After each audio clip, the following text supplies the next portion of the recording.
Hello everyone, welcome back to this YouTube channel. तो आज के इस वीडियो में हम लोग most important GK GS cover करने वाले हैं। तो अगर आप किसी भी कम्पिटेटिव एग्जाम का प्रिपरेशन करते हैं तो वीडियो लास्ट तक जरूर देखिएगा।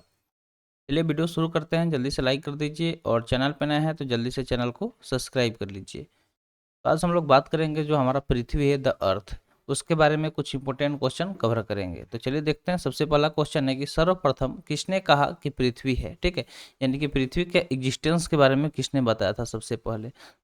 ये सवाल यहाँ पे पूछा गया है कि पृथ्वी के बारे में सबसे पहले अगर बात करें कि किसने बताया था, तो करेक्ट आंसर क्या हो जाएगा, पाइथागोरस, ठीक है। पाइथागोरस ने बताया था कि पृथ्वी है, ठीक है, यानी कि पृथ्वी एग्जिस्ट करता है। अगला सवाल है, पृथ्वी का जलीय भाग और स्थलीय भाग कितना है। यानी कि जो पूरा पृथ्वी है तो कितने भाग में जल है और कितने भाग में स्थल है। यानी कि जल और स्थल के बारे में पूछा जा रहा है परसेंटेज। तो अगर हम देखें इसका करेक्ट आंसर, तो जो 71% यानी कि 71% है, ये क्या है, जलीय है, ठीक है, जलीय है, यानी कि इसमें जल है। और जो बाकी 29% है जो स्थलीय भाग है, ठीक है। यानी कि जलीय भाग और स्थलीय भाग में कितना परसेंटेज है, तो 71 और 29 का आंकड़ा है। नेक्स्ट दिया गया है कि किस तिथि को अपसौर की स्थिति होती है, ठीक है। यहाँ पे अपसौर की स्थिति पूछा जा रहा है। तो ये अपसौर का जो स्थिति है वो किस तिथि को होता है। तो सवाल क्या पूछा जा रहा है कि किस तिथि को अपसौर की स्थिति होती है। तो इसका करेक्ट आंसर क्या हो जाएगा, 4 जुलाई को, ठीक है। अपसौर पूछा जा रहा है तो अपसौर कब होता है, तो 4 जुलाई को होता है। नेक्स्ट क्वेश्चन है कि पृथ्वी का विषुवतीय व्यास कितना होता है। जो हमारा पृथ्वी है तो उसके विषुवतीय व्यास के बारे में पूछा जा रहा है कि उसका विषुवतीय व्यास कितना होता है। चलिए देखते हैं सही आंसर तो कितना हो जाएगा, 12,756 किलोमीटर, तथा इसका ध्रुवीय व्यास 12,714 किलोमीटर है, ठीक है। 12,756 किलोमीटर इस विषुवतीय व्यास है, ठीक है। और ध्रुवीय व्यास की बात करें तो 12,714 किलोमीटर। नेक्स्ट क्वेश्चन है, ऋतु परिवर्तन किस गति के कारण होता है, ठीक है। जो हम लोग देखते हैं कि सीजन चेंज होता है, कभी गर्मी, कभी ठंडा, कभी बरसात, ठीक है।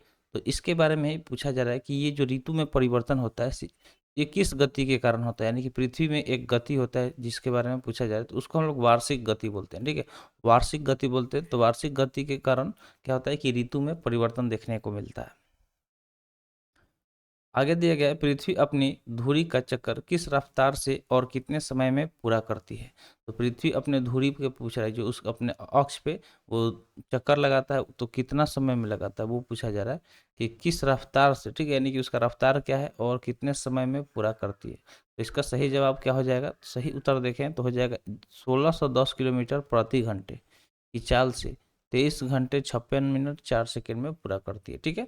यानी कि 1610 किलोमीटर प्रति घंटे के स्पीड से वो चलती है और 23 घंटे 56 मिनट 4 सेकेंड में एक चक्कर पूरा कर लेती है। एक चक्कर कौन सा, ये वाला जो, ठीक है, जो इस तरह से मान लीजिए कि इस तरह से घूम के इस तरह आ गया, उसको बोलते हैं अपने जगह पे ही घुमा। ये नहीं कि ये पूरा सूरज के चक्कर लगा लिया, उसको लगाने में 365 दिन 4 घंटे लगते हैं। अगला सवाल क्या दिया गया कि पृथ्वी की किस गति से दिन और रात होता है। तो घूर्णन गति, सीधा सा बात है, घूर्णन गति के वजह से दिन और रात होता है। दिन और रात का फिनोमिनन किस तरह से होता है, चलिए एक बार आपको समझा देते हैं, ठीक है। जैसे मान लीजिए कि ये हमारा पृथ्वी है, ठीक है, ये हमारा पृथ्वी होगी। इधर क्या है, बीच में हमारा सन है, ठीक है, ये सूरज हो गया, यहाँ से लाइट निकल रहा है। तो लाइट तो इस तरफ से जा रहा है ना, इधर से इस तरह जा रहा है। अब मान लीजिए कि इस तरह से जा रहा है तो इतने भाग पे ही लाइट पड़ेगा, बाकी तो चला जाएगा, इधर से शेडो हो जाएगा। तो जब ये वाला भाग घूम के फिर इधर आ जाएगा तो ये क्या हो जाएगा, इधर फिर रात हो जाएगा और दूसरी तरफ क्या हो जाएगा, दिन हो जाएगा। तो ये वाला फेनोमेनन आप क्लास 6 में भी पढ़े होंगे, 6 के जियोग्राफी में ये अच्छे से बताया गया है। आप एक्सपेरिमेंट के तौर पे क्या करते हैं, कर सकते हैं, एक टॉर्च ले लीजिएगा इस तरह से, मान लीजिए ये टॉर्च हो गया, ठीक है। ये टॉर्च हो गया, यहाँ से जलाइएगा जब टॉर्च तो इसमें से इस तरह से लाइट निकलेगा। क्या करिएगा, एक बॉल रख लीजिएगा इस तरह से, सामने बॉल रख लीजिएगा। जब इस पर पड़ेगा, जिधर प्रकाश इस तरह से पड़ेगा, ये क्या हो जाएगा, दिन हो जाएगा, ठीक है। जिस पे यहाँ पे हम उल्टा बता दिए, जिधर प्रकाश पड़ेगा वो उधर दिन होगा और जिधर नहीं पड़ेगा उधर रात हो जाएगा। फिर मान लीजिए बॉल को जब धीरे से इधर से घुमाइएगा, तो जब बॉल घूमेगा तो ये वाला धीरे धीरे पार्ट इधर चला आएगा, तो जो रात वाला है उधर दिन हो जाएगा और दिन वाले की तरफ रात हो जाएगा। तो यही फेनोमेनन है, इसको हम लोग क्या बोलते हैं, घूर्णन गति बोलते हैं, ठीक है। इसको रोटेशन यानी कि घूर्णन गति बोलते हैं। और जो पूरे सूरज के चक्कर लगाता है उसको क्या बोलते हैं, तो रोटेशन बोलते हैं, ठीक है। सॉरी रिवॉल्यूशन बोलते हैं। नेक्स्ट यहाँ पे क्या सवाल दिया गया है कि पृथ्वी की किस गति से वर्ष बनते हैं, ठीक है, यानी कि जो वर्ष बनते हैं यानी कि साल बनता है उसके बारे में पूछा जा रहा है कि पृथ्वी की किस गति की वजह से बनता है। तो उसका नाम होता है परिक्रमण यानी कि रिवॉल्यूशन, यानी कि एक बार पूरा जो घूम लिया सूरज के चारों तरफ चक्कर लगा लिया तो 1 साल हो गया। क्या हो गया? 1 साल हो गया। नेक्स्ट क्वेश्चन है कि सूर्य की परिक्रमा करने में पृथ्वी को कितना समय लगता है, यानी कि इस पृथ्वी के बारे में पूछा जा रहा है कि जो पृथ्वी है सूरज का परिक्रमा करता है, पूरा चक्कर लगाता है, उसको ही परिक्रमा बोलते हैं। तो पृथ्वी को कितना समय लगता है? तो समय की हम बात करें तो 365 दिन 5 घंटे 48 मिनट 46 सेकेंड, यानी कि 365 दिन 6 घंटे लगते हैं। ठीक है, 365 दिन 6 घंटे लगते हैं। 6 घंटा ही मिल, देखिए लीप ईयर जो होता है, लीप ईयर के बारे में आपको बता दें कि जो लीप ईयर होता है वो यहीं से बनता है। ठीक है, लीप ईयर यहीं से बनता है।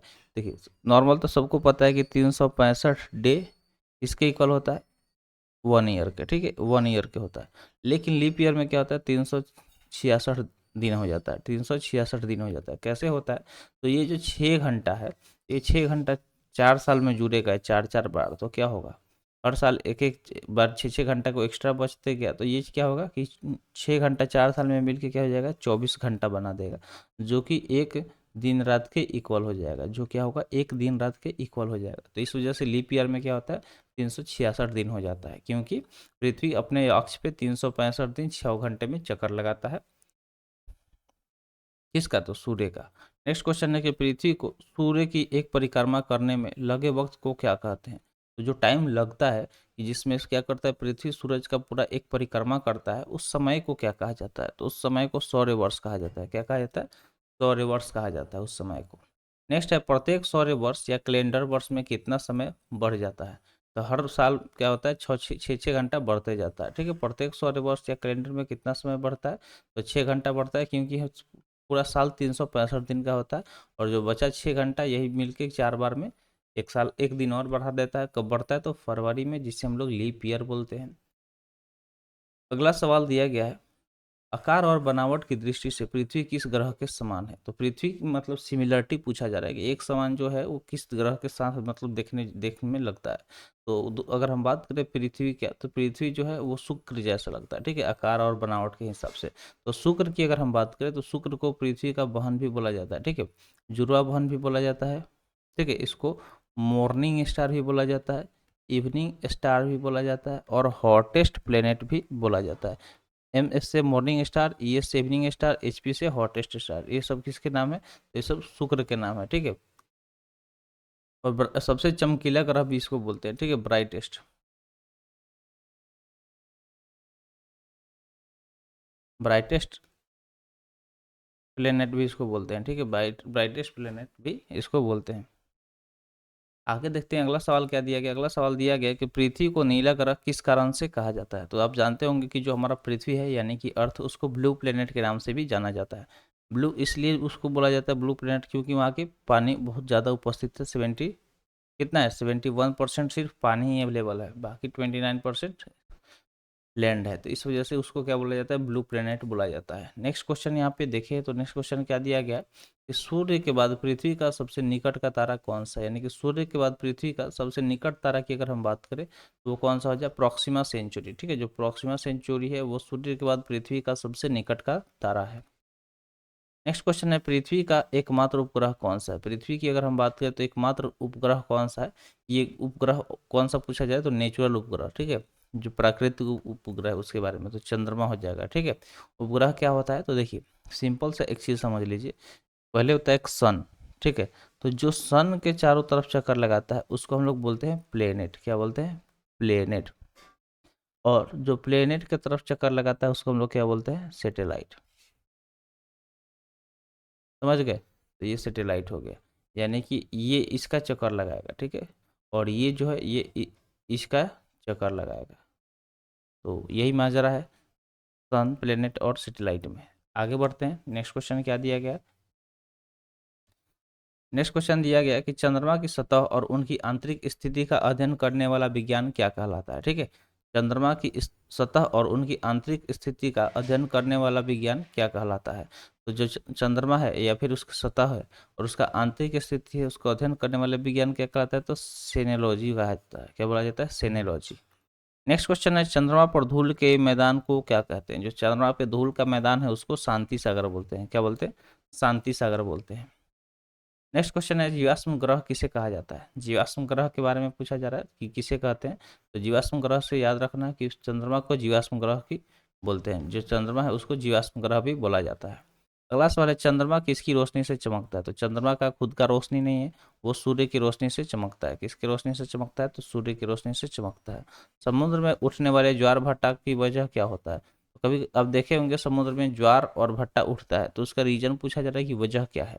तो देखिए, अपेक्षित सौर एवं चंद्रमा की शक्तियों के अनुपात 11.5 होता है, जिस वजह से समुद्र में ज्वार भाटा उठते रहते हैं। तो यही मेन वजह है। उम्मीद करते हैं जो भी क्वेश्चन आपको बताए गए होंगे समझ में आ गया होगा। तो आज के लिए इतना ही। आज का वीडियो यहीं पे समाप्त हुआ। वीडियो कैसा लगा कमेंट सेक्शन में ज़रूर बताइएगा। तो मिलते हैं फिर अगले वीडियो में। Thanks for watching. जय हिंद।